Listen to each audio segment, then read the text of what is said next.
Part 1. The alarm siren screamed through the cargo ship Perseverance as Captain Elena Martinez gripped her seat.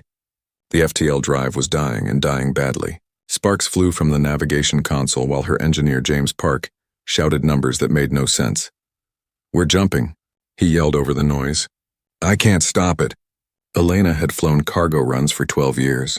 She had survived engine failures, asteroid strikes, and once, a complete life support breakdown near Saturn. She knew panic killed people faster than accidents, so she stayed calm. "Everyone strap in," she ordered. "James, kill the main power after we jump." The universe twisted. Reality bent sideways. Then everything went silent. When Elena opened her eyes, space looked wrong. The stars were different. The navigation display showed nothing but error messages, and through the front window she saw ships. Hundreds of them. They were massive, dark vessels covered in sharp angles and glowing red lights. They formed a perfect military formation that stretched for miles. Each ship was 10 times larger than the Perseverance, and every single one of them was turning toward her tiny cargo hauler. "Oh," said James quietly. "That's not good." The communications panel lit up. A harsh clicking voice filled the bridge. The ship's computer struggled to translate. "Primitive vessel. You have violated the sacred space of the Krynoth Dominion. Power down your systems. Prepare to be boarded. Resistance means death." Elena looked at her crew. 7 people tired from a long shift, now facing what looked like an alien armada. She saw fear in their eyes, but also something else. They had all survived Earth's worst decades. They knew how to handle bad situations. "Okay," Elena said into the communicator. "Sorry about that. Our navigation system broke. We'll fix it and get out of your way." Long, confused silence. The alien voice came back, angrier now. "You apologize? You do not beg for mercy? You do not tremble?" Elena frowned. "Look, it was an accident. We're not trying to cause trouble. Just give us a few hours to repair our drive and we'll jump back to where we came from." More silence. Then the screen filled with an alien face. It looked like a cross between a lizard and an insect, with 4 eyes and mandibles that clicked when it spoke. The creature wore what appeared to be a military uniform covered in medals. "I am Supreme Commander Vexthor of the Third Fleet," the alien said. Its 4 eyes studied Elena with an expression she couldn't read. "You are either very brave or very stupid." "Mostly tired," Elena replied. "It's been a long day." Vexthor's mandibles twitched. Behind him, other aliens moved in what looked like confusion. One of them leaned forward and whispered something. The commander's eyes widened. "You are human," Vexthor said slowly. "Your species is not in our records. You have no authorization to travel through this sector. By Dominion law, your vessel and crew are now property of the Empire." James leaned toward Elena. "Did he just say we're property?" "I think so," Elena whispered back. She turned to the screen. "Look, we don't know anything about your Dominion or your laws. We're from Earth. We've never met aliens before. This is literally our first contact with another species, and it's because our drive exploded." The alien crew behind Vexthor erupted into clicking and hissing. The commander raised a clawed hand for silence. "Impossible," Vexthor said. "All species know of the Dominion. We have conquered 47 star systems. Our empire spans—" "Yeah, that's great," Elena interrupted.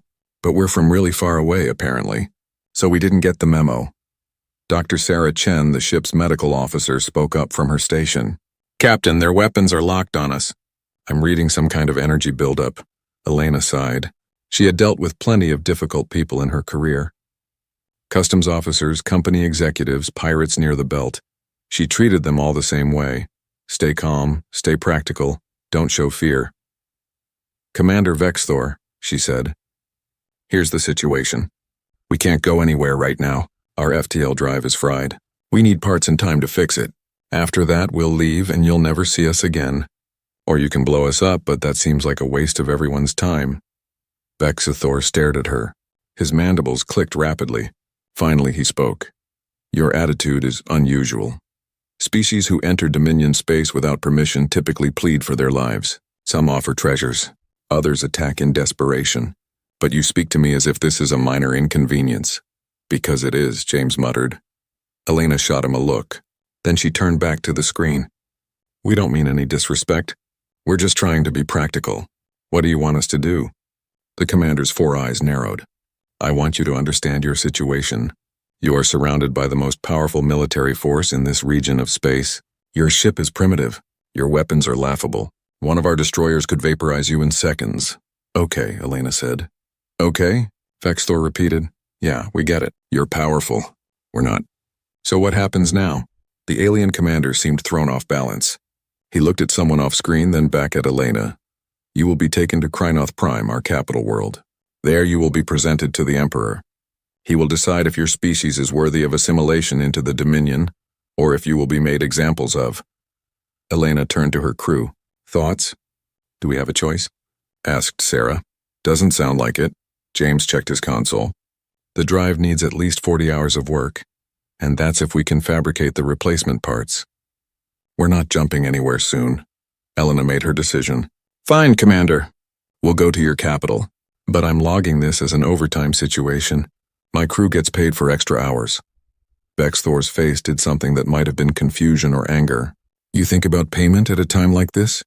Someone has to, Elena said. We've got bills to pay. The screen went dark. A moment later, smaller alien ships surrounded the Perseverance. Tractor beams locked onto the hull and the cargo ship began moving toward the alien fleet. James unbuckled from his seat. Captain, are we really doing this? You have a better idea? Not really. It's just, this is first contact. This is huge. We're about to meet an interstellar empire. Elena stood up and stretched. Her back hurt. Her coffee had gone cold hours ago, and now she was a prisoner of aliens. She thought about all the training she had received, all the emergency procedures, all the simulations.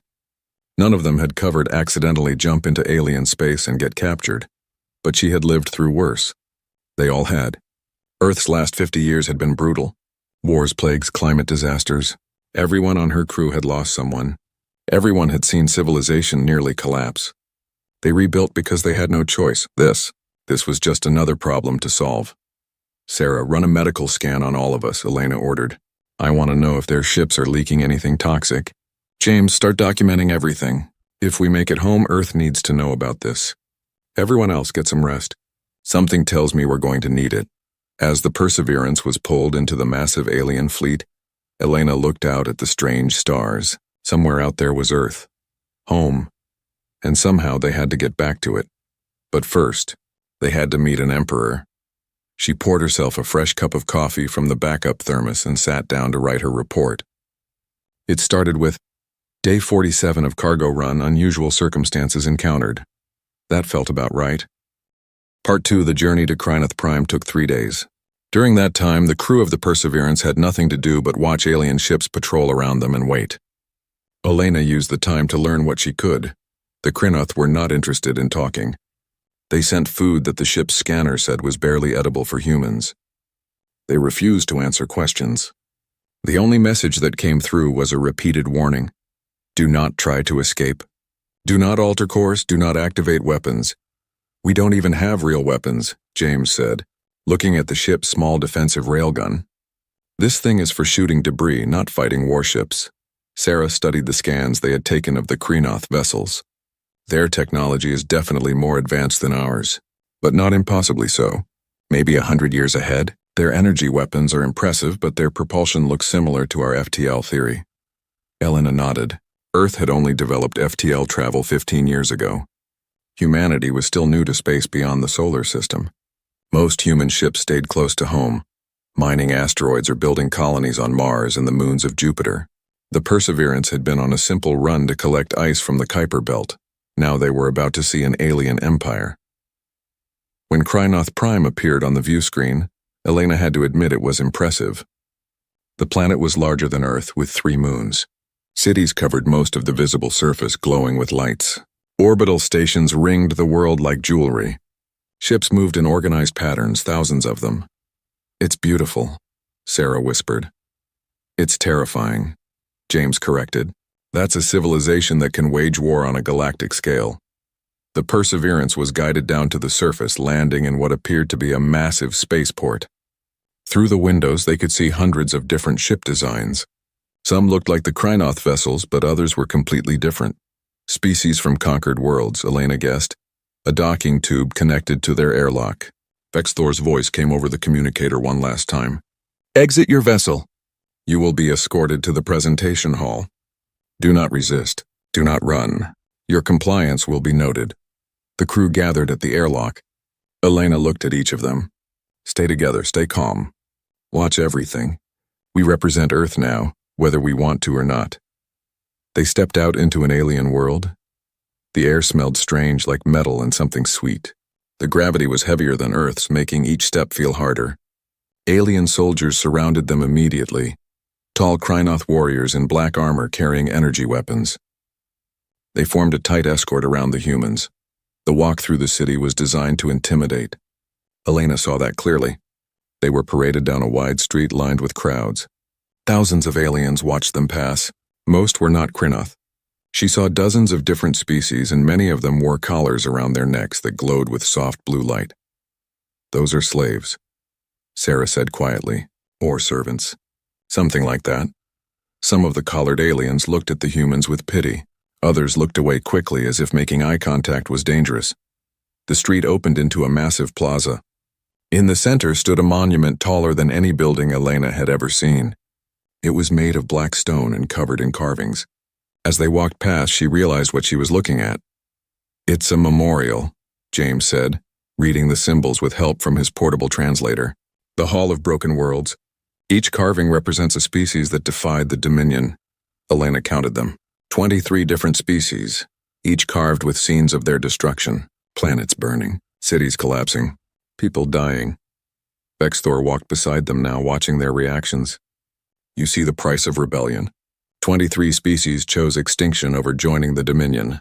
We gave them chances to surrender peacefully. They refused. They were destroyed. Elena stopped walking and studied one carving. It showed a species that looked almost mammalian, with large eyes and delicate hands. The carving showed their world being bombarded from orbit.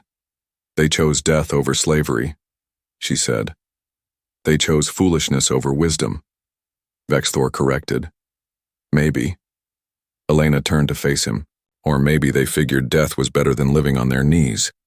We've had that debate on Earth too. The commander's mandibles clicked. Explain. As they continued walking, Elena told him. She told him about World War II, about the Holocaust, about people who resisted even when resistance meant death. She told him about slaves who rebelled knowing they would be killed. She told him about protesters who stood in front of tanks. Humans have a saying, she finished. Give me liberty or give me death. Some things are worse than dying. Vexthor was silent for a long moment. Your species has killed its own people? In large numbers? Millions, Elena said quietly. Across many wars. We've done terrible things to each other. That's part of why we're trying to be better now. They entered a building so large it had its own weather system. Clouds hung near the ceiling. The floor was polished stone that reflected everything like a mirror. At the far end, easily a mile away, sat a throne. The walk to the throne took 20 minutes. Elena used the time to observe everything. She saw hundreds of aliens in the hall, all watching. She saw guards at every entrance. She saw technology she didn't understand built into the walls. And she saw the Emperor. Krythos the Eternal was massive, nearly twice the size of Vexthor. His scales were deep purple instead of the green-brown of other Krynoth. He wore robes that seemed to shimmer with energy. His throne was made of something transparent and crystalline, and inside it, Elena could see shapes, skulls, bones, preserved remains. Those are the leaders of defeated species, Vexthor whispered. The Emperor sits upon their thrones as a reminder of his power.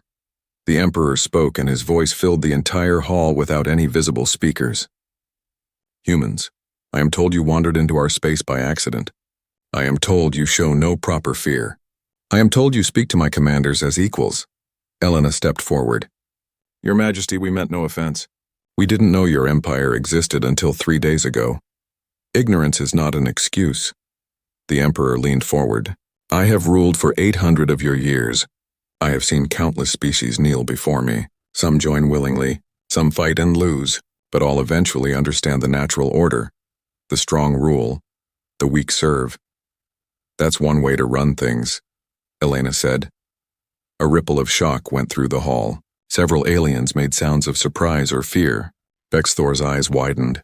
The Emperor's expression didn't change. You do not seem impressed by my power. It's impressive, Elena said honestly. You've built something huge here, but I've seen power before. Earth has powerful people too. Some of them use it well, some don't. You dare compare your primitive world to my eternal empire? Elena thought about how to answer. She thought about Earth's history, about empires that had seemed eternal and then collapsed. Rome, the Mongols, the British Empire. All of them thought they would last forever. Your Majesty, she said carefully, Earth has had many empires. They all seemed eternal to the people living in them. None of them lasted. The Emperor stood. The hall went silent. Energy crackled around his hands. You will see a demonstration, he said, so you understand what defiance costs. The throne room's walls came alive with holographic images. They showed a world beautiful and green with cities that looked like works of art. The species there looked like birds, with colorful feathers and delicate builds. Then, the bombardment began. Krynoth ships filled the sky. Weapons fired. The cities burned. The oceans boiled. Within an hour, the entire planet was dead. The Yaleks, the Emperor said. They refused to join us. They believed their art and culture made them special. I erased them from existence in a single day. 3 billion souls. Elena watched the destruction. She felt sick. But she had seen footage like this before. In history classes. Hiroshima, Nagasaki, Dresden, the firebombing of Tokyo. Humanity had done this to itself, over and over. It's terrible, she said quietly. And you're right, we can't fight you. But that doesn't mean we're going to be impressed by genocide. We've seen it before. We've done it to ourselves. That's why most of us think it's wrong now. The Emperor stared at her. You claim your species has committed such acts against itself? Many times, Elena said. That's the thing about humans. We've been our own worst enemy for thousands of years. We've nearly destroyed ourselves at least a dozen times, and somehow we're still here. Bexthor stepped forward. Sire, I had our intelligence division analyze their homeworld's history. The humans speak truth. Their species has warred against itself constantly. Their weapons, while primitive, have been used to kill millions of their own kind. The Emperor sat back down slowly. Why would a species do this? Elena laughed, but there was no humor in it. If we knew that, we wouldn't have done it. But we did. And we learned from it. Most of us, anyway. Then your species is broken, the Emperor declared. Maybe, Elena said. Or maybe we're just honest about what we are. You want to scare us with the Yaleks? They died fighting you. But humans die fighting each other every day, and we keep going. Your worst threat is just another Tuesday for us. The hall erupted in whispers and clicks and sounds Elena couldn't identify. The Emperor raised his hand for silence. Interesting, he said. You will be tested. Prove your species is worthy of standing alongside the Dominion, or you will serve it as slaves. You will face the gauntlet of ascension. Elena looked at her crew. They looked tired and scared. Part 3, they were given one night to prepare. The humans were taken to a holding facility that was more comfortable than Elena expected. Separate rooms, actual beds, food that was nearly edible. But the doors were locked and guards stood watch outside. Elena gathered her crew in the common area. 7 people who had signed up for a boring cargo run and now represented their entire species. Okay, she said. Let's think this through. What do we know about this gauntlet? James had been talking to one of the guards who spoke better English. It's a test, physical and mental. 30 species have tried it, most failed. The ones who failed either died or became slaves. And the ones who passed? Sarah asked. They were allowed to join the Dominion as equals. Sort of.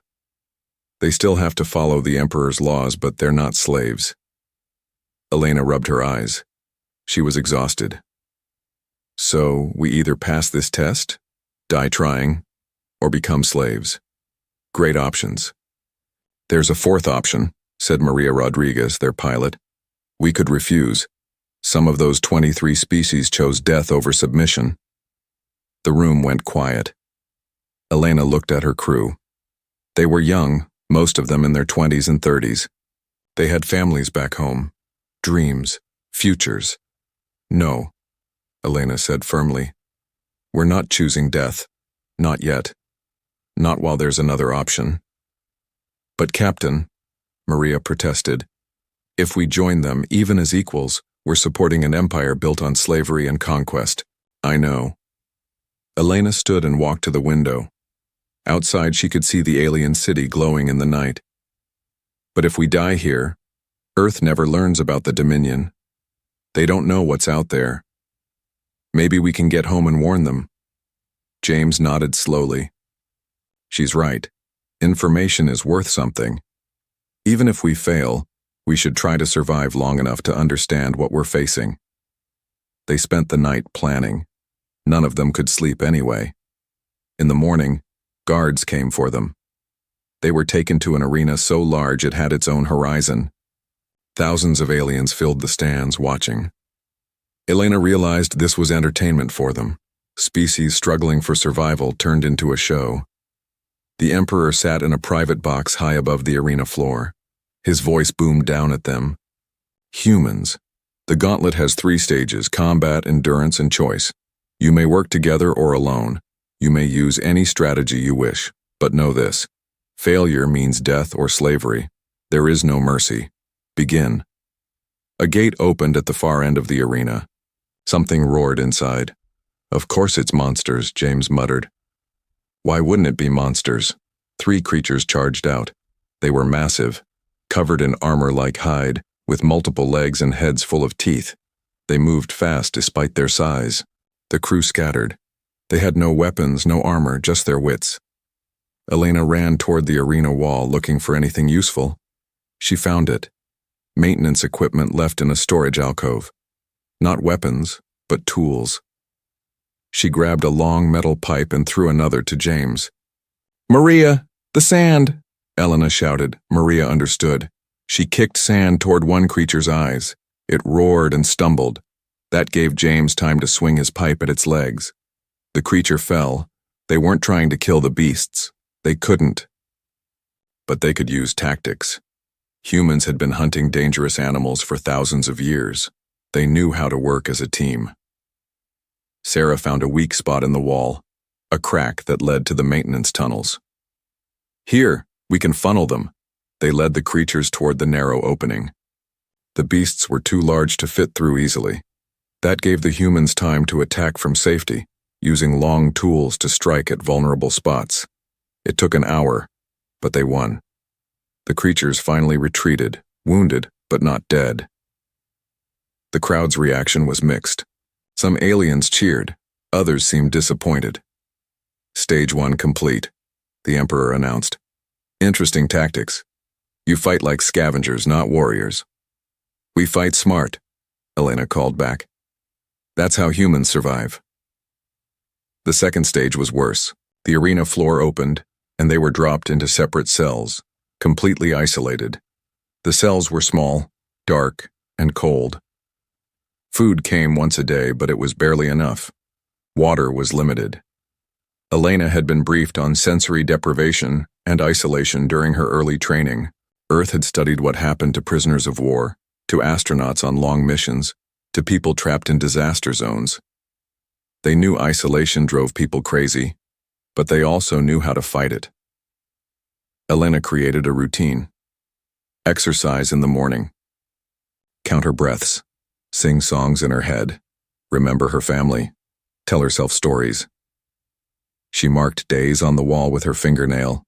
She didn't know if the others were alive. That was the hardest part. But she trusted them.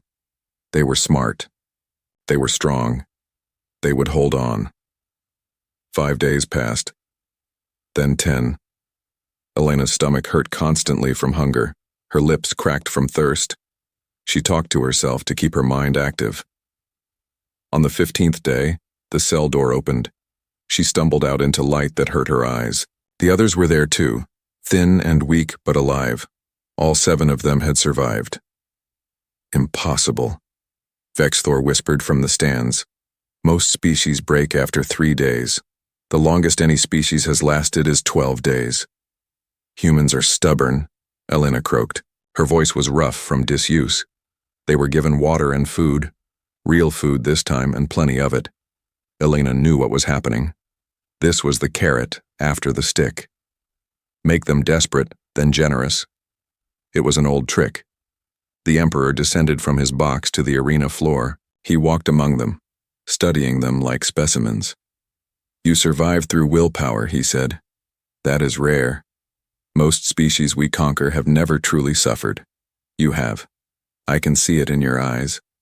Your species knows hardship. We've had a rough few decades, James admitted. The Emperor nodded. Yes. My intelligence officers have learned much about Earth. Your world wars, your genocides, your plagues and famines. You are a species born from suffering. We prefer to think we're a species that survived suffering, Sarah said. Perhaps.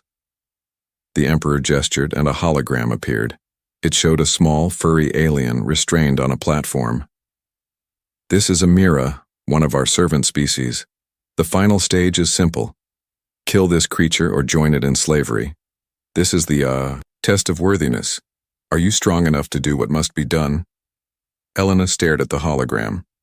The Mira looked terrified. She could see it shaking. You want us to kill an innocent being, she said slowly. I want you to prove you understand the natural order. The strong take life. The weak lose it. Show me you are strong. Elena looked at her crew. She saw the same horror in their eyes that she felt. This was the real test. Not physical strength or endurance. This was about morality. No, Elena said. The Emperor's eyes widened. No. We won't kill an innocent, Elena said. That's not strength. That's cruelty. There's a difference. Then you have failed, the Emperor declared. You will be collared and made servants of— Wait, Elena interrupted. You said we could use any strategy we wanted, any choice. I choose option 3. There is no option 3. Yes, there is. Elena turned to face the crowd. She knew this arena had cameras, that every alien species in the Dominion was watching. You've given conquered species 2 options: kill or be enslaved. Both options serve you. Either we prove we're brutal enough to fit in your empire, or we become your slaves. But there's a third option. We refuse to play. That is the same as choosing slavery, Vexthor said. No, Elena said loudly, making sure everyone could hear. It's choosing to stay human, to stay decent. You can collar us, you can enslave us, but you can't make us into killers. You can't make us give up what we believe in. She turned to the other species in the crowd, especially the ones wearing collars. And to everyone watching who's already been conquered, you're not weak because you survived. You're strong. You chose to live. That's not shameful. But you don't have to accept this forever. The arena erupted in noise. Guards moved forward. The Emperor raised his hand, and there was sudden silence. You dare to incite rebellion in my presence? His voice was dangerous. I'm not inciting anything, Elena said. I'm just pointing out the obvious. You built an empire on fear. You make species think they only have 2 choices. But there's always a third choice. Humans learned that the hard way. And what is this third choice? The Emperor demanded. Resistance. Not violent rebellion. Something smarter.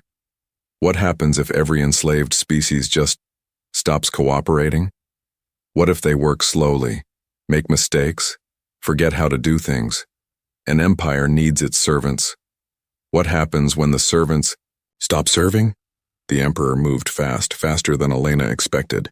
His hand was at her throat, lifting her off the ground. His eyes blazed with rage. You will not spread such poison, he hissed. Elena couldn't breathe, but she smiled. Too late. Everyone heard. You can kill me, but the idea is already out there. The Emperor threw her down. She hit the ground hard, gasping for air. Sarah rushed to help her up. You have given me no choice, the Emperor said. You will be made examples of. Your species will be marked for destruction. Earth will be found and burned. That's your right, Elena said, still catching her breath. But it won't change what I said. The idea is out there now. You can't unring that bell. Part 4, the holding cells were different this time. Better. Almost comfortable. Helena found that suspicious. Why are we getting nicer treatment? Maria asked, touching the soft bed with confusion. Because we're a problem now, James said. They're trying to figure out what to do with us. He was right. Over the next 3 days, the humans were kept isolated but well fed. Doctors checked on them. Their injuries from the arena were treated, but no one would answer their questions. On the fourth day, Vexthor came to see them. The commander looked tired. His scales were dull, and his movements were less precise than before. He stood outside their cell, studying them through the energy barrier. "You have created chaos," he said quietly. "Small chaos, but chaos nonetheless. Productivity is down across the capital by 15%. Servants are making errors. Workers are slowing their pace. Nothing violent. Nothing we can punish easily, just resistance." "Good," Elena said. "Good." Vexthor's mandibles clicked sharply. "You are pleased that you have disrupted the natural order?" "There's nothing natural about slavery," Sarah said. "And yeah, we're pleased. Those people finally stood up for themselves." Vexthor was silent for a moment. Then he did something unexpected. He turned off the energy barrier and stepped inside the cell. His guards looked alarmed but didn't follow. "I want to understand," the commander said. "Your species nearly destroyed itself. You have known war and suffering, yet you still believe in resistance? In fighting power?" Elena gestured to a chair. "Sit. This might take a while." Vexthor sat looking uncomfortable with the informal setting. Elena settled across from him. "Here's the thing about humans," she began. "We're really good at learning the wrong lessons. For thousands of years, we kept making the same mistakes, building empires, conquering neighbors, enslaving people we thought were weaker, and it always ended the same way. The empires fell. The slaves rebelled. Everything collapsed. Yet your species survived," Vexthor noted. "Barely. About 50 years ago, we almost ended ourselves for good. Climate collapse. World war plagues, nuclear weapons pointed at our own cities. We came within hours of destroying everything." James picked up the story. "I was born in the aftermath. The world population dropped from 10 billion to 6 billion in 20 years. Most cities were abandoned. Governments fell. It was hell. So you know the cost of chaos," Vexthor said. "That is why the Dominion exists. We prevent such destruction through order and control." "But that's not what saved us," Sarah said. "What saved humanity wasn't control. It was cooperation. People from different countries, different cultures, different beliefs, all working together because we finally understood something important." "What?" Vexthor leaned forward. "That we're all we've got," Elena finished. "Humans, I mean. We're alone in the universe. Or we thought we were. We only have each other, so we can either destroy each other or help each other. We chose to help." She stood and walked to the window. The alien city stretched out below, beautiful and terrible. "That's why we won't kill for you. Why we won't accept your empire. Because we've been where you are. We've tried ruling through fear and force. It doesn't work. Not forever. Eventually, the people you're crushing find a way to push back." Vexthor stood as well. "You speak as if the Dominion will fall. We have ruled for 2,000 years. We are eternal." "Rome thought it was eternal too," James said. "It lasted about 400 years and then it collapsed. The Mongol Empire conquered half the known world in less than a century. It fell apart in another century. The British Empire controlled a quarter of Earth's land. It's gone now." "Nothing lasts forever," Elena said softly. "Especially systems built on cruelty." The commander's mandibles clicked slowly, a sign of deep thought. "The Emperor is considering executing you, making a public example, showing that resistance leads only to death." "That might work," Elena admitted. "Or it might make things worse for him. Humans love martyrs. We tell stories about people who died for what they believed in. We remember them for centuries. Kill us and you make us symbols, and if he lets you live, returns you to Earth." Elena smiled. "Then we go home and tell everyone about the Dominion. Earth will prepare. We're pretty good at preparing for threats. We've had a lot of practice." Vexthor moved toward the door, then stopped. "I fought in the conquest of the Yalix. I was there when we burned their world. I thought it was necessary. The Emperor said they were dangerous, that they threatened the Dominion's stability." He turned back to face them. "But they were artists, scientists. They built beautiful things. They had families. And we killed them all because they refused to kneel." His voice was barely a whisper. "I have thought about that for 300 years. And I still do not know if it was right." "It wasn't," Sarah said gently. "But you know that already." The commander left without another word. That night something changed. The humans woke to alarms blaring throughout the facility. Lights flashed red. Guards ran past their cell without stopping. "What's happening?" Maria pressed against the window. They got their answer when a small, furry figure appeared at their cell door. It was a Mira, like the one they had refused to kill in the arena. The alien's collar was sparking and damaged. "Please," the Mira said in broken English. "Come, quickly, escape." "Why are you helping us?" Elena asked. "You chose not to kill me. You said we are strong because we survived." "No one ever said that before." The Mira's eyes filled with tears. Others heard. "We are trying to help." They followed the Mira through maintenance tunnels past areas where other enslaved species were deliberately causing problems. A fire here. A computer failure there. Nothing violent. Just enough chaos to keep the guards busy. They reached the spaceport. The Perseverance sat where they had left it, but now it was surrounded by guards. "We can't get past them," James said. "Yes, you can." Vexthor stepped from the shadows. "I am granting you diplomatic passage. You will return to Earth and deliver a message." Elena stared at him. "What message?" "Tell them the truth. Tell them about the Dominion. Tell them we are powerful but not invincible. Tell them," he paused. "Tell them some of us are questioning what we have become. You're helping us escape?" "I am preventing a massacre. If the Emperor executes you publicly, the servants might truly rebel. That would lead to violence. Millions would die. This way you leave quietly and I can claim you escaped." "You'll be punished," Sarah said. "Perhaps, but I am tired of punishing others." Vexthor gestured to the ship. "Go. The spaceport defense has been disabled for the next 10 minutes. That is all I can give you." They ran for the ship. As they reached the ramp, Elena turned back. "Vexthor, thank you. Do not thank me. Just remember us. Remember that not all of the Dominion supports what it has become." The Perseverance launched into space with every alarm on the planet screaming. But no one fired on them. Either Vexthor had done more than he said, or someone higher up was letting them go. As they cleared the planet's orbit and prepared to jump to FTL, Elena looked back at Krynoth Prime. Even from space, she could see fires burning in the capital. Not destruction, but signs of chaos. Signs of resistance. "Did we do the right thing?" Maria asked. "We might have started a war down there." "No," Elena said firmly. "We reminded them they could say no. What they do with that is up to them." James had been working on the navigation computer. "Captain, I've got bad news. I can't find Earth. Our star charts are all wrong from this part of space. We might be lost," Elena laughed. It started as a small chuckle and grew into full laughter. The crew looked at her like she was crazy. "What's funny?" Sarah asked. "We survived first contact. We inspired a rebellion. We escaped from an empire that's conquered 47 star systems. And now we're lost in space trying to find home." Elena wiped tears from her eyes. "That's the most human thing I've ever heard. So what do we do?" James asked. Elena sat in the captain's chair and pulled up the navigation display. "We do what humans always do. We figure it out. Start scanning for any signals.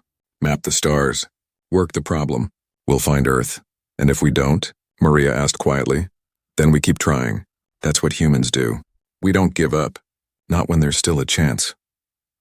As the Perseverance jumped to FTL, leaving the Dominion behind, Elena thought about everything that had happened.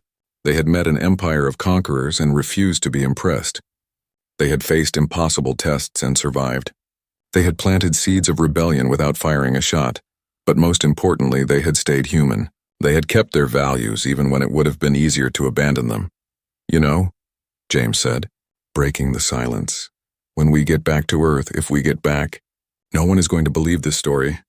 "Probably not," Elena agreed. "But we'll tell it anyway. And we'll tell them to prepare, because the Dominion is out there, and eventually they might come looking for Earth." "You think they will?" Sarah asked. Elena remembered the Emperor's rage. She remembered Vexthor's doubt.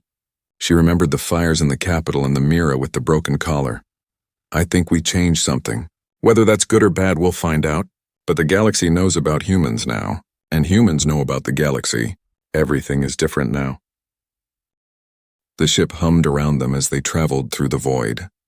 Somewhere ahead was home, somewhere behind was an empire in turmoil, and somewhere in between, 7 humans were just trying to find their way. It was, Elena thought, a very human problem to have. Part 5, Finding Earth, took 43 days. The Perseverance limped through space, jumping blind, trying to find familiar stars. The crew rationed food and water. They took turns sleeping to conserve oxygen. The ship's systems, already damaged from the original accident, began failing one by one.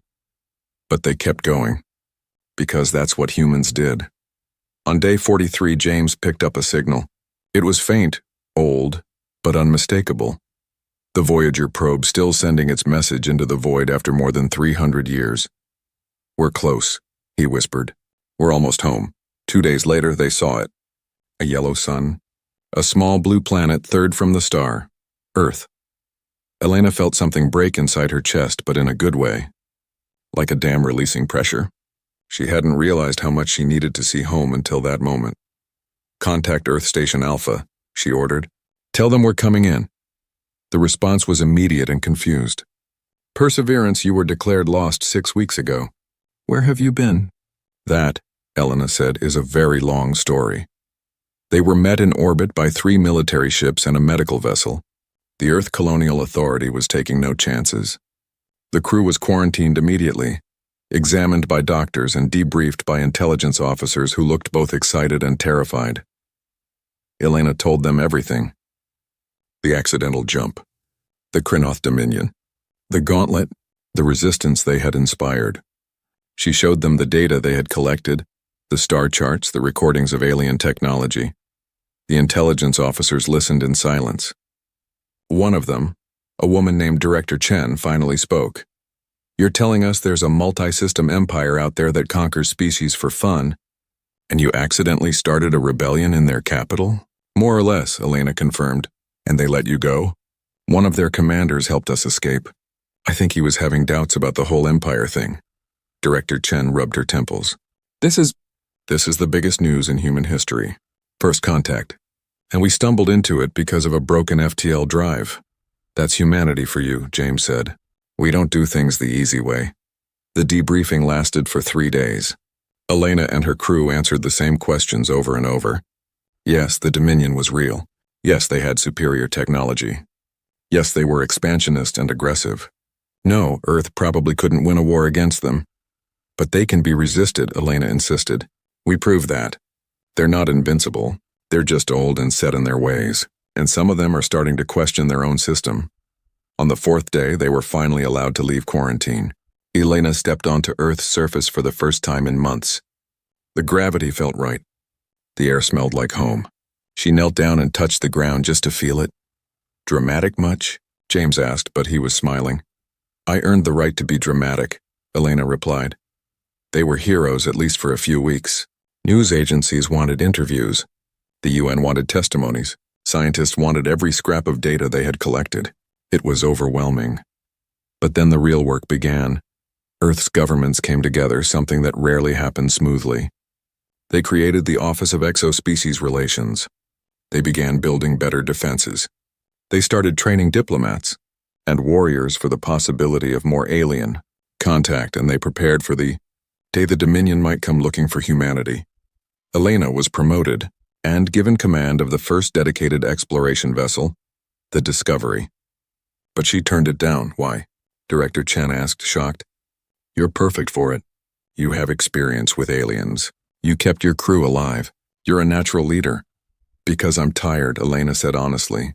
"I just want to haul cargo and go home to my family. Let someone else be the explorer." But she did agree to train the new exploration crews. She taught them everything she had learned. How to stay calm in crisis. How to think creatively when technology failed. How to maintain humanity even when facing the inhuman. "The most important thing," she told a class of young explorers, "is to remember what we are. We're humans. We've survived ice ages and plagues and wars and near extinction. We've done terrible things to each other, but we've also done beautiful things. We've built civilizations and destroyed them and built them again. We don't give up." One student raised her hand. "But Captain Martinez, the Dominion is so much more powerful than us. How can we possibly stand against them?" Elena smiled. "The same way we've always stood against impossible odds. By being too stubborn to quit. By adapting faster than our enemies expect. By remembering that technology isn't everything. They have better weapons and ships. But we have something they've forgotten." "What's that?" "The ability to change. To question ourselves, to grow. The Dominion has been the same for 2,000 years. That means they've been stagnant for 2,000 years. While we've been changing, learning, evolving, that's our advantage. 3 months after their return, Elena received a message. It came through channels she didn't know existed, encrypted with codes that took Earth's best computers days to crack. It was from Vexthor. The message was short. The seed you planted grows, slowly, carefully, but it grows. The Mira have been granted limited autonomy. Other species are negotiating for better treatment. The Emperor is adapting. Change is happening. It is frightening. But necessary. Thank you, and be ready. Not all Krynoth agree with these changes. Some may seek Earth to punish you for what you started. Elena showed the message to Director Chen. Should we be worried? The director asked. We should always be worried, Elena said. But we should also be hopeful. Change is happening out there. Maybe it'll be peaceful. Maybe not. But at least it's happening. 6 months later, Earth received its second contact with aliens. But these weren't Krynoth. They were Mira, the small furry species Elena had refused to kill.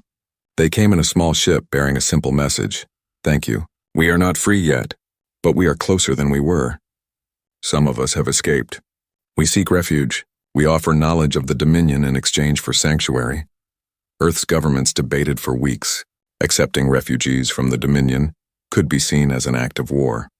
But turning away beings seeking freedom went against human values. In the end, they accepted the Mira. 100 of them at first, then more. They settled in Australia, in a community built specifically for them. They taught humans about the Dominion's weaknesses, their trade routes, their political divisions, and they told stories of a human crew that had refused to kill, that had chosen principle over survival, that had reminded an entire empire that resistance was possible. Elena visited the Mira settlement once. She was greeted like a legend. Small aliens pressed forward wanting to touch her, to thank her. It was uncomfortable. One elder Mira, whose collar scars were still visible, approached her privately. You do not like being called a hero, the elder said. I'm not a hero, Elena replied. I just did what felt right. That is what heroes always say. The elder's eyes were kind. But whether you accept the title or not, you changed our world. The Dominion is different now, slower, more careful. They know that species can resist without violence. That is a powerful truth. Will you be free someday? Elena asked. Perhaps. Perhaps not. But we have hope now. And hope is a beginning. 1 year after the incident, Elena returned to her cargo runs. She had a new ship, the Second Chance, and a mostly new crew. But James came with her. And Sarah. They couldn't stay away from space, even after everything. On their first run to Mars, James looked at the stars and said, You ever think about going back out there? Deep space, I mean, beyond the solar system. Sometimes, Elena admitted. But not yet. Earth needs time to prepare, to get stronger, and I need time to forget how close we came to dying. Fair enough. James smiled. But when Earth does go back out there, when we meet the Dominion again or find other species, they'll be ready because of us. Because of what we taught them, Sarah corrected. Stay human. Stay adaptable. Don't be impressed by bullies, Elena laughed. Yeah, that's a pretty good lesson. They settled into their cargo run, hauling supplies from Earth to the Mars colonies. It was boring work, routine, safe, and Elena loved every minute of it. 2 years after first contact, the news arrived. The Dominion was in chaos. Not violent revolution, but massive restructuring. The Emperor had announced reforms. Slavery was being phased out, slowly. Conquered species were being given representation in government. It wasn't freedom, not yet, but it was change, and some Krynoth didn't like it. A faction within the Dominion military had broken away, declaring themselves the true Dominion. They vowed to restore the old ways, to crush the weak, to expand the empire through conquest, not compromise. They're coming, Director Chen told Elena during a secure call. The Splinter faction. Intelligence says they're looking for Earth. They want to make an example of us to show that the old ways were better. Elena felt her stomach drop. How long do we have? Months. Maybe a year. Then we prepare. Elena stood straighter. And we don't do it alone. Contact the Mira. Contact Vexthor if you can. Anyone in the Dominion who wants peace. Let them know we're not fighting to destroy the Dominion. We're fighting to help it change. You think the Krynoth we... The stars had never seemed so crowded to the people of Earth. For centuries, humans wondered if they were alone in the universe. Then, in the span of a single day, they got their answer. High Counselor Vexarath stood in the command center of the diplomatic flagship, watching the blue planet rotate slowly on the viewing screen. The crystalline being's body reflected the light from 1,000 control panels, creating dancing patterns across the walls. Vexarath had done this exact thing 473 times before. First contact was a ritual, perfected over 50,000 years. Send the greeting package, Vexarath commanded. The communications officer, a floating jellyfish-like creature from the Qualesh systems, triggered the transmission. In an instant, 10,000 different languages flooded Earth's communication networks. The message was simple and had never changed. Greetings. You are not alone. We come in peace. We wish to welcome you to the Galactic community. The first contact fleet hung in space just beyond Earth's moon. 300 ships, each one a masterpiece of engineering and art. The vessels were designed to inspire wonder, not fear. They gleamed like jewels against the darkness, their hulls decorated with the symbols of 847 different species. On Earth, every screen, every radio, every device that could receive a signal suddenly carried the same message. Governments scrambled. Military forces went on high alert. Scientists wept with joy. Religious leaders tried to understand what this meant. And ordinary people stopped whatever they were doing and looked up at the sky. Within hours, Earth's leaders managed to send a response. It was clumsy and used only one language, but the Council's translation computers handled it easily. We receive your message. We wish to speak with you. Please give us time to prepare. Vexarath felt the familiar satisfaction of another successful first contact. Tell them we will wait. Send them the basic technology package. Show them we mean well. The technology package was standard procedure. It contained designs for clean energy, cures for common diseases, and basic faster-than-light communication devices. Not the really advanced stuff, of course. That came after joining the Council. But enough to prove the Council's good intentions. 3 weeks later, a small human spacecraft approached the Council fleet. It was primitive, using chemical rockets and taking days to make a journey that Council ships could do in minutes. But it arrived, and that was what mattered. Ambassador Sarah Chen stepped through the airlock onto the diplomatic flagship. She was a middle-aged woman with dark hair and sharp eyes. She wore a simple black suit because no one on Earth knew what one wore to meet aliens.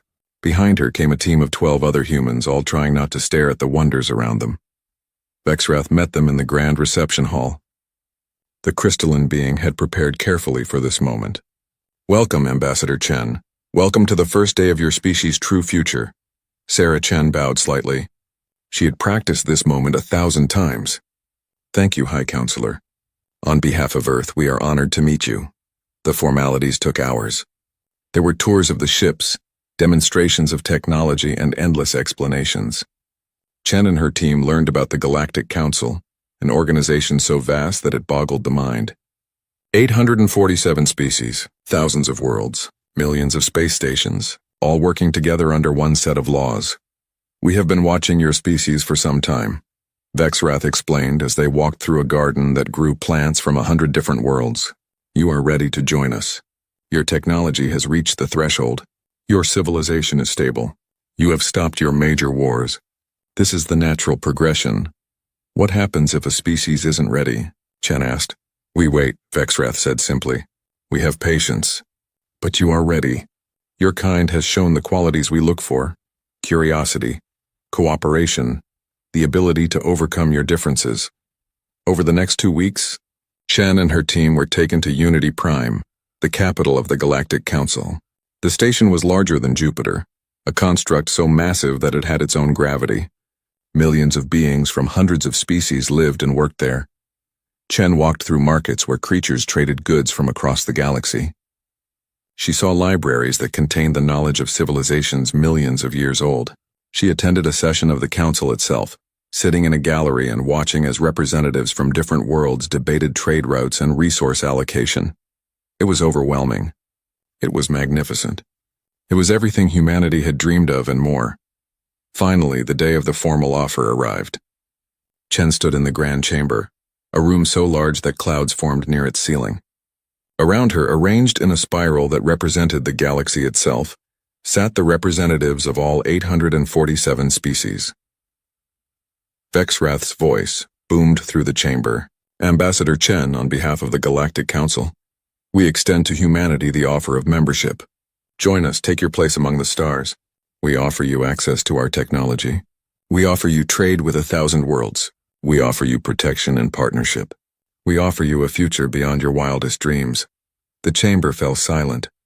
Billions across the galaxy watched the broadcast. This was always the best part, Vexrath thought.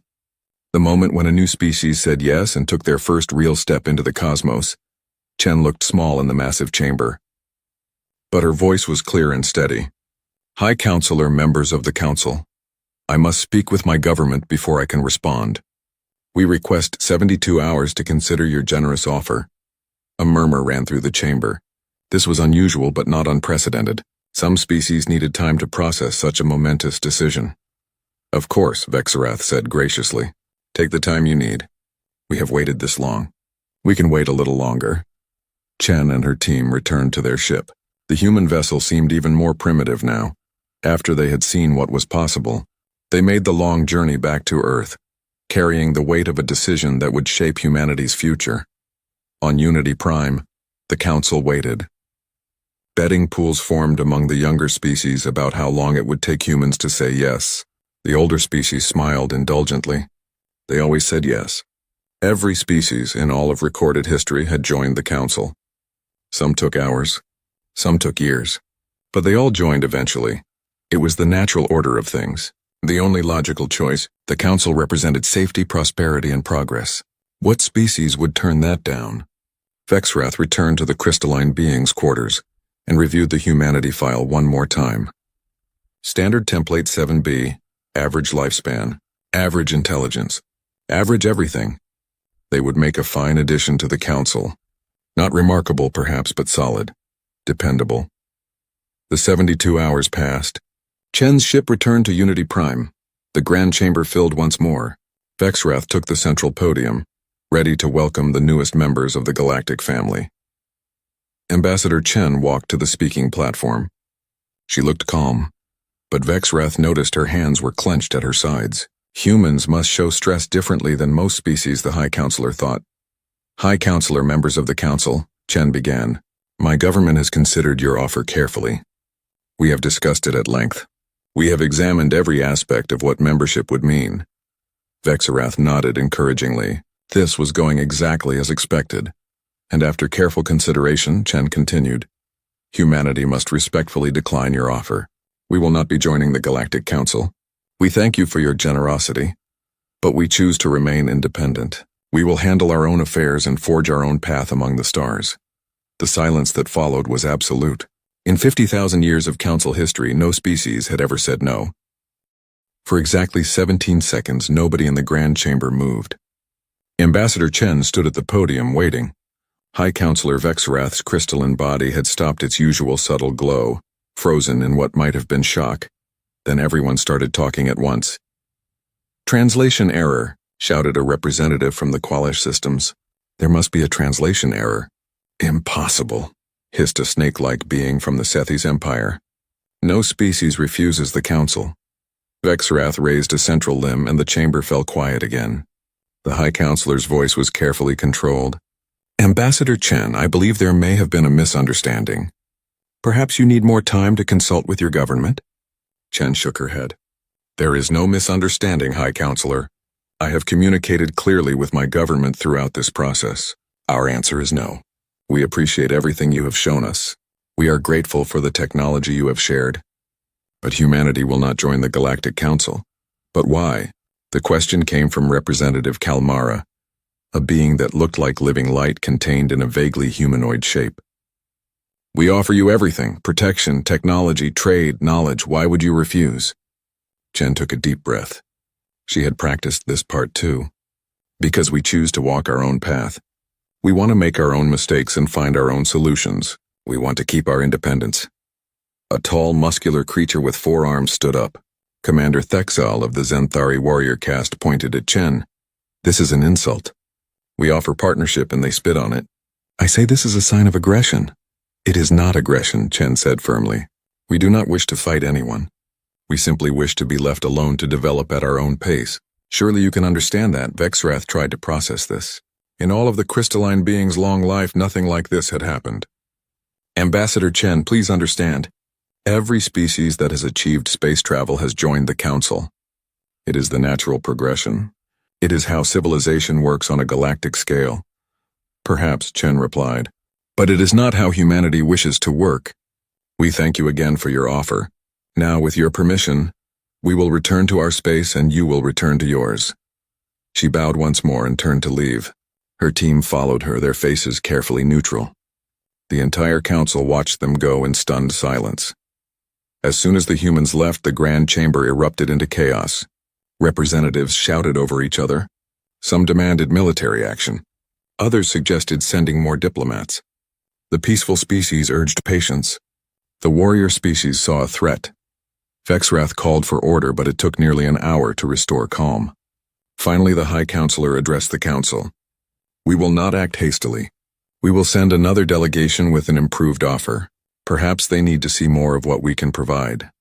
Over the next 3 months, the council sent 7 different delegations to Earth. Each one offered better terms. Full membership instead of junior status, better trade agreements, access to their most advanced medical technology, prime real estate on Unity Prime for a human embassy. Each delegation returned with the same answer. No, thank you. The Council's intelligence services went into overdrive. They analyzed every human broadcast, every piece of communication they could intercept.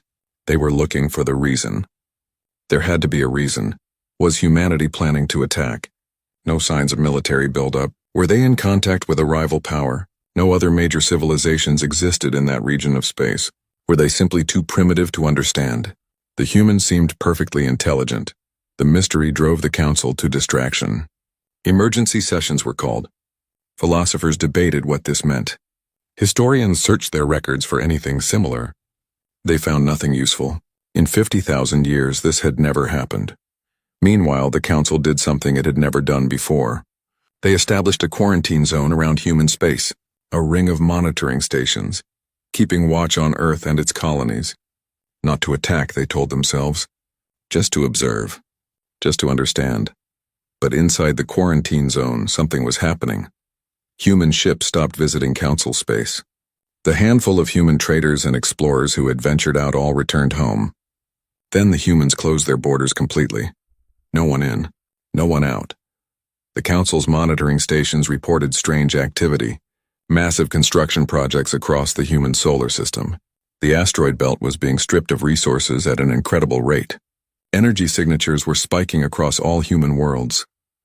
They are building something, reported Intelligence Officer Mira Esch. A being with multiple eyes and tentacles covered in sensory organs. Something big. Weapons? Asked Commander Thexal hopefully. The warrior had been arguing for military intervention for weeks now. Unknown, Mira Esch replied. The energy signatures are unlike anything in our databases. Whatever they are building, it is not based on council technology. Vexrath studied the reports. Human industrial output had increased by 300% in just 6 months. Impossible according to standard development curves. A species should not be able to scale up that quickly without council help. What are they afraid of? Vexrath wondered aloud. We have made no threats. We have offered only friendship. Perhaps they fear conquest, suggested Representative Ornthea, a plant-based being with leaves that changed color with mood. Perhaps in their history, stronger powers always dominated weaker ones. Then we must show them we are different, Vexrath decided. We will send one more delegation. But this time, we will make it clear that refusal is not acceptable. They need to understand that isolation is not a viable option in the modern galaxy. Commander Thexal grinned, showing rows of sharp teeth. And if they refuse again? Vexrath's crystalline body flickered with an unreadable emotion. Then we will need to consider them a potential threat. For their own good and ours, humanity cannot remain outside the council. It has never happened. It cannot be allowed to happen. A fleet was assembled. 500 ships. Not an invasion force, Vexrath insisted. A show of strength, yes, but also protection. Ambassador Talneem, one of the council's most skilled diplomats, was chosen to lead the mission. Talneem was a flowing, water-like being who could take any shape. The diplomat had successfully negotiated with the most stubborn species in council history. I will make them understand, Talneem promised. I will find what they truly want and give it to them. No one can refuse me. The fleet departed from Unity Prime with great ceremony. Billions watched the broadcast. This would be the moment when the human problem was finally solved. Talneem would succeed where others had failed. The journey to human space took 3 weeks. As the fleet approached Earth's outer system, they sent the standard greeting. We come in peace. We wish to speak with your leaders. Please receive our ambassador. The response came in less than 10 seconds. That was fast. Perhaps the humans were eager to talk after all. Then the translation came through. Just 5 words. 5 words that sent a chill through the entire fleet. Turn back. This is your only warning. Commander Thexal, commanding the military escort, laughed. They threaten us? 500 of the most advanced ships in the galaxy? Human arrogance knows no bounds, but Talneem felt uneasy. Something was wrong. Request sensor data on human positions. What are we facing? The sensor officer, a being with multifaceted eyes like an insect, manipulated its controls. Then it went very still. Ambassador, you need to see this. The main viewing screen changed. It showed the space around Earth and its neighboring planets. And in that space, spread across the entire system, were thousands of structures, massive rings, each one humming with power. The constructions that humanity had been building for the past 6 months, what are they? Talneem asked. Unknown, the sensor officer whispered.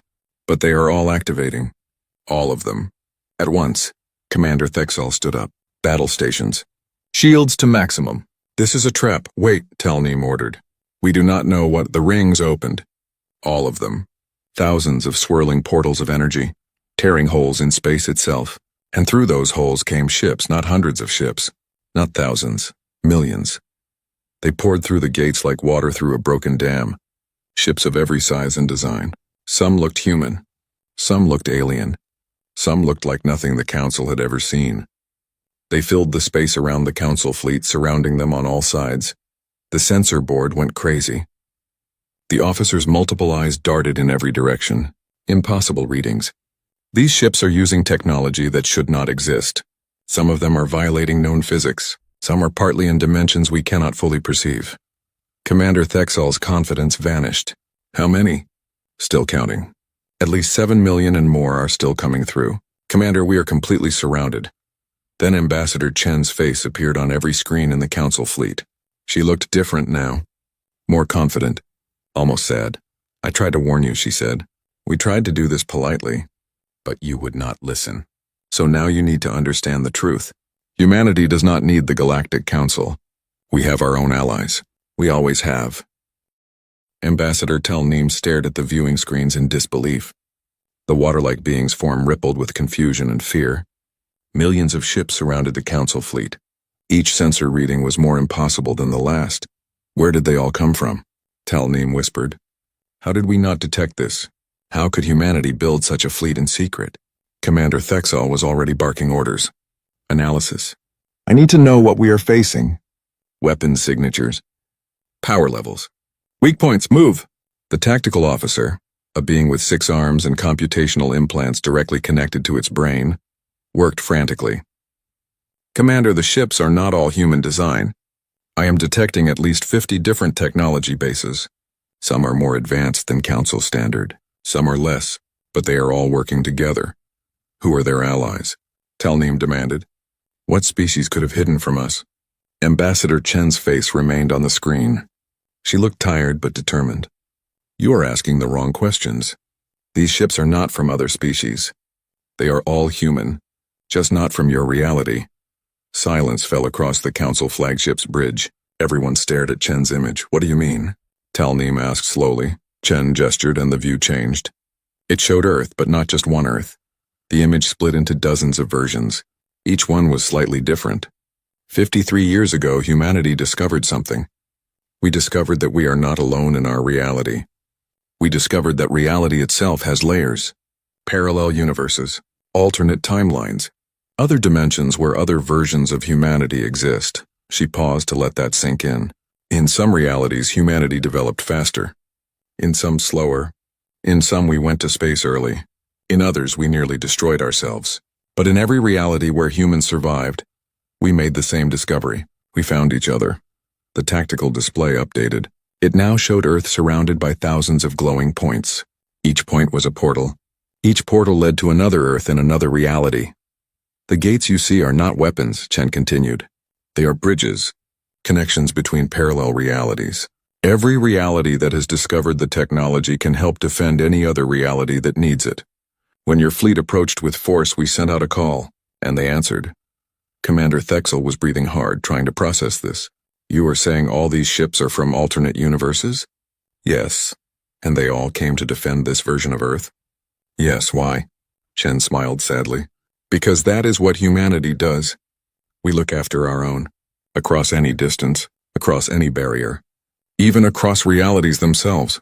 You thought we were alone. You thought we needed you. But we have never been alone. Another figure appeared beside Chen on the screen. This one looked human, but something was off. The person's eyes glowed with a soft blue light. When they spoke, their voice echoed strangely. I am Administrator Chen 7 from Reality Stream 447. In our timeline, humanity achieved digital transcendence 400 years ago. We exist as pure information now, but we are still human. And when this reality's Earth called, we answered. Another figure appeared. This one looked more traditionally human, but wore a uniform marked with symbols no one in the Council recognized. Captain Chen from Timeline Sigma 9. We have had faster-than-light travel for 800 years. We have colonized 3,000 systems, and yes, we still help our parallel selves. More figures appeared. Each one introduced themselves. Each one represented a different version of humanity from a different reality. Some were biological, some were digital, some were hybrid. One was a collective consciousness. Another claimed to exist partially outside normal space-time. But they all called themselves human. And they all stood together. Talneem felt reality shifting beneath the diplomat's understanding. This is impossible. The Council has studied parallel realities. The mathematics do not work. The energy requirements are beyond any civilization. You cannot have this technology. Your Council does not have this technology, corrected the original Ambassador Chen. But humanity does. We discovered it independently. In every reality where we survived long enough to look, we found it. We found each other. And we built the network you see before you. She gestured to the millions of ships. This is just a fraction of what we can call upon. There are billions of human civilizations across infinite timelines. Most of us stay in our own realities. We do not interfere with each other's development. But when one of us is threatened, we answer. Always. Commander Thexel made a decision. Target their command ship. Prepare to fire. We will show them Council strength. No, Talneem ordered sharply. Weapons hold. Commander, stand down, but that is an order. Talneem's liquid form solidified into something dense and heavy. Look at the numbers. Look at the readings. If we fire, we die, all of us, and we will have started a war with an enemy we did not know existed. The tactical officer spoke up, voice shaking. Ambassador Talneem is correct. I am now detecting weapon systems on approximately 40% of the enemy ships. Many of those weapons are more powerful than anything in our arsenal. If they all fire at once. The officer trailed off, not wanting to finish the thought. Talneem turned back to the screen. Ambassador Chen, we did not know. We did not understand. We thought you were alone. We thought you needed us. We know, Chen said gently, and we do not blame you for that. The Galactic Council has done great things. You have brought peace to your corner of the galaxy. You have helped countless species. That is admirable, but it is not the only way. Then why refuse us? Talneem asked. If you have all this power, why not join us? Together we could accomplish so much more, Chen sighed. Because we have seen what happens in realities where humans join councils like yours. We have compared notes across timelines, and we have learned a pattern. When humanity joins an existing galactic civilization, we lose something important. We become junior partners in someone else's system. We adopt someone else's solutions to problems. We stop being fully human. She looked directly at the camera. In timelines where humans stay independent, we struggle more. We make mistakes. We fail often. But we also grow in ways we could not if someone else was always there to catch us. We develop unique solutions. We maintain what makes us human. And eventually, we find our parallel selves and build something new. Another version of Chen appeared on screen. This one wore what looked like ceremonial robes. I am Elder Chen from the Contemplation Timeline. We have studied this question for 300 years. Independence is not about pride or fear. It is about growth. A tree that is sheltered never develops strong roots. A bird that is carried never learns to fly. The robed Chen continued. We appreciate what the Galactic Council offers, but we must decline. We have our own path, our own alliance, our own future. Tal Nim felt defeated but also curious. What will you do now? Will you hide forever? Ambassador Chen shook her head. No. We will establish formal diplomatic relations between the Human Multiversal Network and the Galactic Council. Not as members, as peers. Two separate civilizations that can cooperate on mutual interests while respecting each other's sovereignty. The Council will not like that, Tal Nim warned. The Council will have to accept it, Chen replied firmly, because the alternative is war. And nobody wants that. Your people do not want to fight millions of unknown opponents, and we do not want to fight at all. So we will find a peaceful solution. Together, Commander Thexal growled. High Counselor Vexrath will never accept this. Humanity outside the Council is unthinkable. Then Vexrath will need to think new thoughts, said Captain Chen from Timeline Sigma 9. The universe is bigger than your Council imagined. That is not an insult. It is simply a fact. You built something great in your reality. We built something great across many realities. Now we meet as equals. Tal Nim made a decision. Commander, signal the fleet. We are returning to Unity Prime, no aggressive actions. We go in peace. They will call it surrender, Thexal protested. They will call it wisdom, Tal Nim corrected. We came to bring humanity into the Council by force if necessary. Instead, we discovered that humanity is far more powerful than we imagined. Retreating is not cowardice. It is sanity. The Council fleet began to turn, slowly, carefully. They moved away from Earth and its ring of portals. The millions of human ships from across realities watched them go but did not interfere. As they accelerated toward the jump point that would take them home, Tal Nim sent one last message to Ambassador Chen. What will you tell your parallel selves? The ones in other timelines? Chen smiled. We will tell them that we met the Galactic Council. We will tell them that you came in strength but left in peace. And we will tell them that perhaps in the future, our two civilizations can learn from each other, not as master and student, but as partners. Tal Nim signed off, the water-like being looked at the sensor display one last time, seeing those millions of ships slowly returning through their portals to their home realities. Each one a version of humanity that had made different choices but reached the same conclusion. They were stronger together. But on their own terms, what have we discovered? Commander Thexal asked quietly. That the universe is stranger than we thought, Tal Nim replied, and that humanity is far more than they appeared. We must warn the Council. Everything has changed. The fleet jumped to faster-than-light speeds, racing back to Unity Prime with news that would shake. The Grand Chamber of Unity Prime had never been so full. Every representative from all 847 species crowded into the massive space. The galleries were packed with observers. Billions more watched from across the galaxy. This was the emergency session to end all emergency sessions.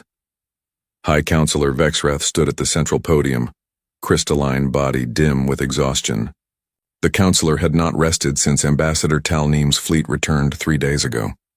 3 days of constant meetings, arguments, and crisis management. 3 days of watching 50,000 years of certainty crumble. Order. Vexrath's voice boomed through the chamber. I call this emergency session to order. We all know why we are here. We all know what has been discovered. Now we must decide how to respond. Ambassador Tal Nim stood to address the Council. The water-like being's form was unusually solid, a sign of stress. I have reviewed my report multiple times. I have verified every sensor reading. I have confirmed every detail. The facts are these. Humanity has access to parallel realities. They have formed an alliance across these realities. They command resources that dwarf our own, and they refuse to join the Galactic Council. The chamber erupted immediately. Voices of every pitch and tone shouted over each other. Impossible. We must verify this independently. It is a trick. We should attack before they grow stronger. We should open trade negotiations. This changes everything. Vexrath called for order again. It took several minutes to restore calm. Representative Korath of the Sciences Guild. You have studied Tal Nim's report. What is your analysis? A floating sphere covered in sensory equipment drifted to the speaking position. Korath's synthesized voice was emotionless, but the words were not. The science is sound. Parallel reality theory has existed for millennia, but we dismissed it as impossible to access. Humanity has proven us wrong. They found a way, and if their claims are accurate, they have had this technology for over 50 years. 50 years, repeated Representative Jacquil, a mantis-like being from the Kresh Dominion. They had this power for 50 years and never told us. They let us think they were weak, primitive. That is deception. That is self-defense, countered Representative Ornthea, the plant-based delegate whose leaves had turned a worried shade of brown. Think about it from their perspective. They discover us, a massive civilization that has existed for 50,000 years. We immediately tell them they must join us or be isolated. How would you respond? With honesty. Jacquil clicked his mandibles angrily. We offered them everything. They should have trusted us. Why? Ornthea's leaves shifted to red, a sign of challenge. What have we done to earn their trust? We showed them our strength and expected submission. We called it partnership, but it was really assimilation. They saw through us. Commander Thexal stood, forearms crossed. The warrior had been unusually quiet since returning. I do not care about philosophy. I care about security. Humanity now represents the greatest military threat the Council has ever faced. We must address this. Agreed, said High Counselor Vexrath. But how? We cannot fight them. The numbers alone make it impossible, and that assumes they do not have even more resources than they showed us. They probably do, said Korath. Based on their statements, there are billions of human realities. We encountered perhaps a few thousand. If even a fraction of those billions have advanced technology, humanity's total military capacity exceeds the combined might of the entire Council. The chamber went silent. That number was too large to really comprehend. The Council controlled thousands of systems and commanded fleets that could shatter planets. And humanity could match them easily, perhaps overwhelm them. Then we have already lost, someone said from the back. No, Vexrath said firmly. We have not lost because there is no war. Humanity does not want to conquer us. They want to be left alone, and they offer diplomatic relations. We should take that offer. Impossible, shouted Representative Mechthor, a being that looked like living metal. The Galactic Council does not negotiate with outside powers. Everyone joins or everyone stays primitive. Those are the only options. That is how we have maintained order for 50,000 years. And perhaps, said Ornthea quietly, that is why we never encountered anyone like humanity before. Perhaps our rigid system has kept out anyone who might challenge it. Perhaps we have been lucky, not wise. Vexrath knew this was the critical moment. The Council could go two ways. They could accept the new reality or they could try to maintain the old order. One path led to the future. The other led to stagnation or war. I propose we send a new delegation to humanity, Vexrath announced, not to demand anything, not to threaten, but to genuinely negotiate. They called themselves the Human Multiversal Network. We are the Galactic Council. Two powers. Two approaches to civilization. Perhaps we can learn from each other. Learn from primitives? Mechthor scoffed. They discovered space travel a few hundred years ago. What can they teach us? They can teach us, said Ambassador Talneem, speaking up again, that there is more than one way to organize a civilization. They can teach us that strength comes in forms we never considered. They can teach us humility. Commander Thexal made a rumbling sound. I never thought I would see the day when the Council bowed to newcomers. We are not bowing, Vexrath said. We are adapting. That is what intelligent species do when circumstances change. The universe just got bigger and stranger. We can either accept that or be left behind. The debate raged for hours. Some species wanted to cut all contact with humanity. Others wanted to study them from a distance. A few aggressive species still muttered about military solutions. But slowly, reluctantly, a consensus formed. The Council would accept humanity's offer of diplomatic relations. Not as members. As partners, it hurt. It went against everything the Council stood for. But the alternative was worse. A vote was called. It passed by a narrow margin. The Council would officially recognize the Human Multiversal Network as a separate but equal civilization. Trade could be negotiated. Cultural exchanges could be arranged. But humanity would remain independent. As the representatives filed out, Vexrath remained at the podium. The crystalline being felt very old suddenly. 50,000 years of history, of tradition, of certainty, all of it challenged by one small species that refused to follow the rules. Ornthea approached, leaves now a gentle blue. You did well, High Counselor. This was the right choice, was it? Vexrath wondered. We have never had equals before. Only members and primitives. How do we handle a civilization that fits neither category? We learn, Ornthea said, just as they are learning about us. That is what both our civilizations do best, is it not? We learn and adapt. Later, in a private chamber, Vexrath met with a small group of the Council's eldest members. These were beings from species millions of years old. They rarely spoke in public sessions, but their wisdom guided the Council. The ancient one of the Praxis Collective spoke first. The being was so old it barely had physical form anymore, existing mostly as organized energy. We warned you this day might come. We told you that an empire based on a single model would eventually meet something it could not absorb. You did not tell us it would be humans, Vexrath said.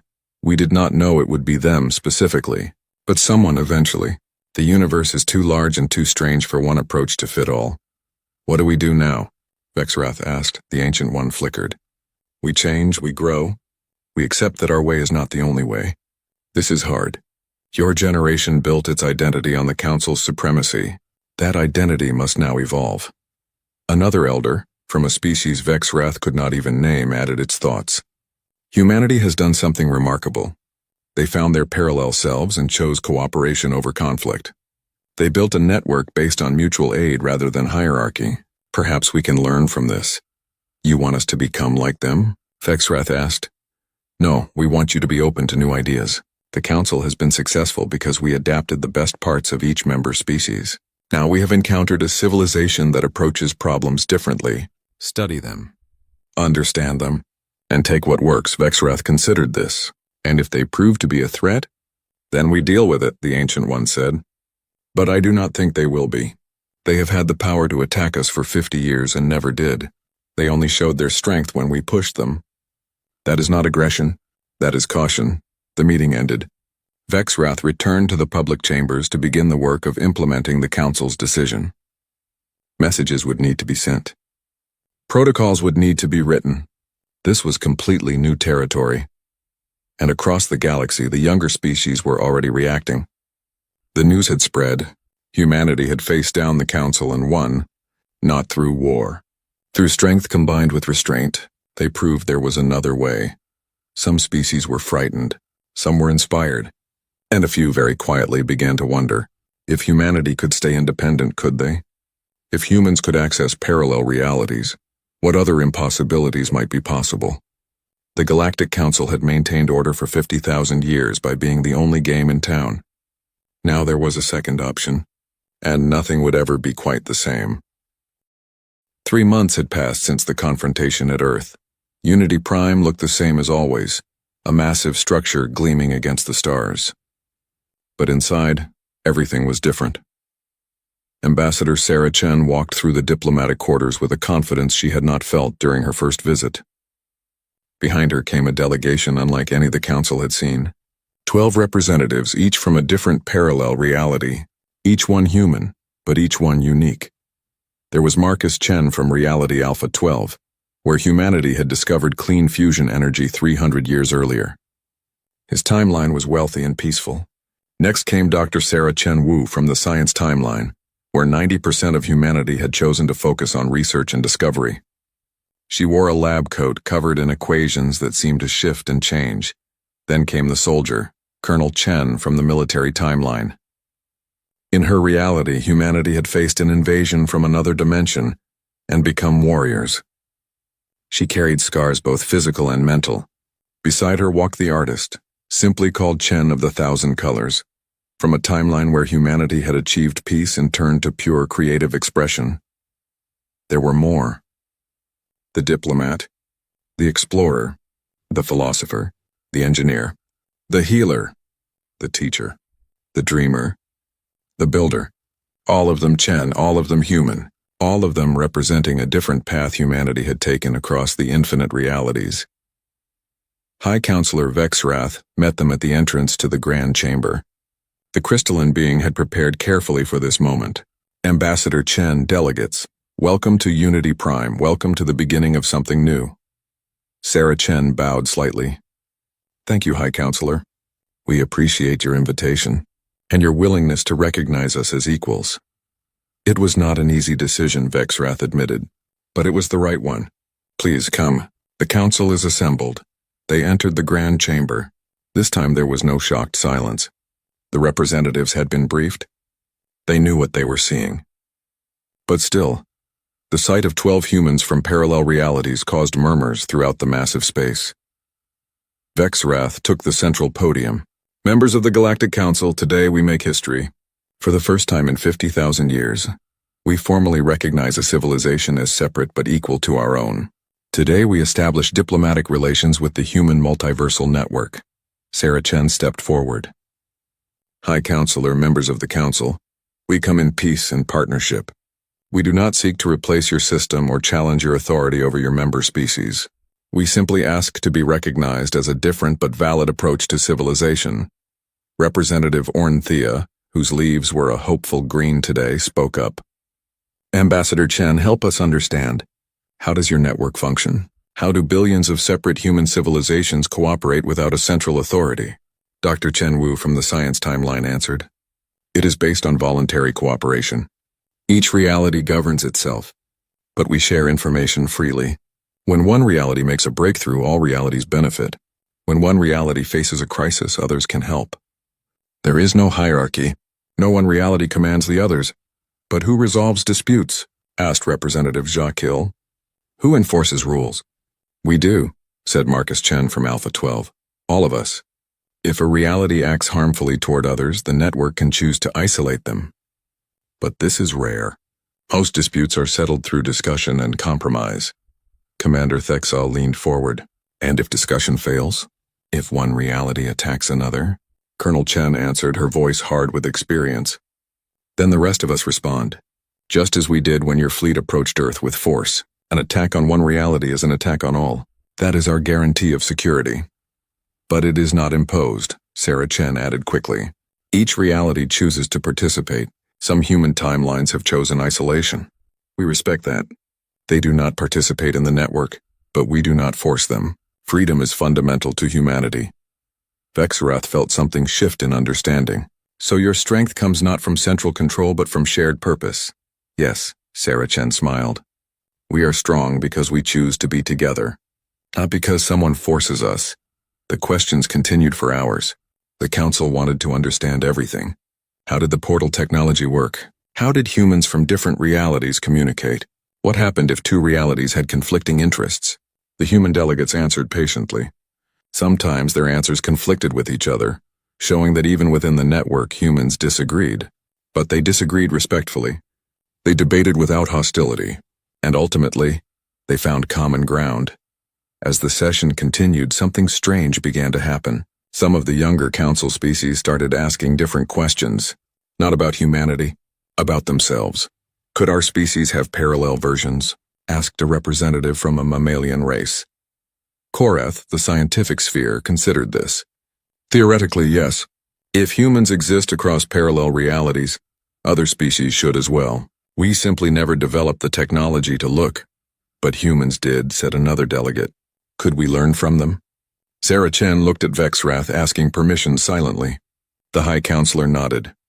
We would be willing to share the basic theory, Chen said carefully, but the technology is dangerous.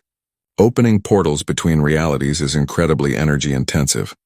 If done wrong, it could destroy entire solar systems. We would need to work together carefully. You would help us? Someone asked, surprised. Even though we tried to force you to join us? Chen of the Thousand Colors spoke, the artist's voice soft but clear. Because that is what good neighbors do. We are not your enemies. We never were. We just needed you to understand that we had our own path. Now that you do, we can cooperate.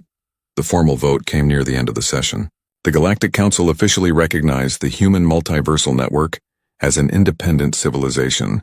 Trade agreements were established. Cultural exchange programs were proposed. A joint research initiative on parallel reality theory was suggested, but the most important part came at the very end. Vexrath made an announcement. The Galactic Council hereby acknowledges that membership is no longer mandatory for advanced civilizations. Any species that wishes to remain independent may do so, provided they commit to peaceful relations. Our way is not the only way. This is a new era. The chamber erupted in discussion. Some representatives were angry. Some were excited. Some were terrified. The old order had just died. A new one was being born. After the official session, Vexrath and Sarah Chen met privately in a quiet garden. The crystalline being's body reflected the light from artificial stars overhead. "You have changed everything," Vexrath said. "In 3 months you have overturned 50,000 years of tradition." "We only showed you that alternatives exist," Chen replied. "You chose to accept it. That took courage." "Or desperation," Vexrath said with what might have been humor. "Tell me honestly, Ambassador, what would you have done if we had attacked?" Chen was quiet for a moment. "We would have defended ourselves decisively, but we would not have pursued you. We do not conquer. We protect.